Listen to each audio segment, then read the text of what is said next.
મધ્યપ્રદેશથી રાજ્યસભા માટે કોંગ્રેસના ઉમેદવાર મીનાક્ષી નટરાજનનું ઉમેદવારી ચૂંટણી પંચે રદ કરતા રાજકીય માહોલ ગરમાયો છે। ત્યારે પાટણ જિલ્લા કોંગ્રેસે રાષ્ટ્રપતિને સંબોધીને કલેક્ટરને આવેદનપત્ર પાઠવી ચૂંટણી પ્રક્રિયાની નિષ્પક્ષતા અને બંધારણીય સંસ્થાઓની સ્વતંત્રતા અંગે ગંભીર સવાલો ઊભા કર્યા। કોંગ્રેસે કલેક્ટરને કરેલી રજૂઆતમાં કહ્યું કે મીનાક્ષી નટરાજનની સ્વચ્છ, સાદગીપૂર્ણ અને ગાંધીવાદી મૂલ્યોનું પાલન કરનારા જાહેર જીવનની વ્યક્તિ તરીકેની છાપ છે। તેમના વિરુદ્ધ અત્યાર સુધીમાં કોઈ ફરિયાદ નથી નોંધાઈ, તેઓ કોઈ ફોજદારી કેસમાં દોષિત નથી। તેમ છતાં રિટર્નિંગ ઓફિસરે ઉમેદવારી ફોર્મમાં હૈદરાબાદની એક કોર્ટમાં કેસ ચાલતો હોવાની માહિતી છુપાવવાનો આરોપ લગાવી ફોર્મ રદ કરી નાખ્યું। છતાં ખોટી રીતે ફોર્મ રદ કરાયાનો કોંગ્રેસે આરોપ લગાવ્યો।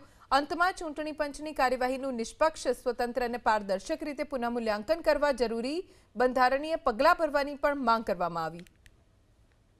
આજે થોડા સમય અગાઉ મધ્યપ્રદેશમાં રાજ્યસભાની ચૂંટણી થઈ, તેમાં રાજ્યસભાના કોંગ્રેસ પાર્ટીના ઉમેદવાર બહેન શ્રી મીનાક્ષી નટરાજનનું ફોર્મ અલોકતાંત્રિક રીતે આ ભારતીય ચૂંટણી પંચ દ્વારા રદ કરવામાં આવ્યું। તેના વિરોધમાં અમે સમગ્ર પાટણ જિલ્લા કોંગ્રેસ સમિતિ તેમજ આરજીપીઆરએસ સંગઠન અમે પાટણ જિલ્લા કોંગ્રેસ પાટણ જિલ્લા કલેક્ટર શ્રી મારફતે પ્રજાસત્તાક ભારતના મહામહિમ રાષ્ટ્રપતિ શ્રી દ્રૌપદી મુર્મુજીને આવેદનપત્ર આપવા આવેલ છીએ। અમે આજે